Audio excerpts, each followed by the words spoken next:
सौरभ कदम कशा प्रकारे गोलंदाजी करतोय हे पाहणं औत्सुक्याचं राहील।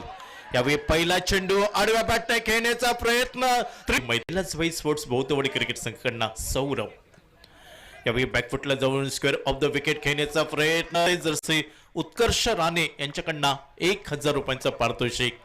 फुलर लेनचा चेंडू जमलेला घरंगळत येतोय, लॉंगनवरती क्षेत्ररक्षण होतंय, फेकी होतंय, नॉन स्ट्राइक वरती काम तमाम होताना दिसतंय। दर्शन जोशीला तो गोलंदाज Saurabh right arm over the wicket.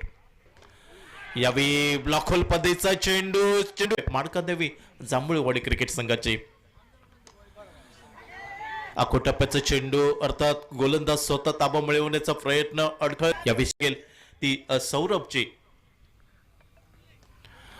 यावेळी चेंडू डाव्या यष्टीवरती अर्थात शॉर्ट स्क्वेअर लेग वरती झेल टिपण्याची नामी संधी, झेल सुटतोय त्यानंतर 2 धावा यावेळी पूर्ण होत।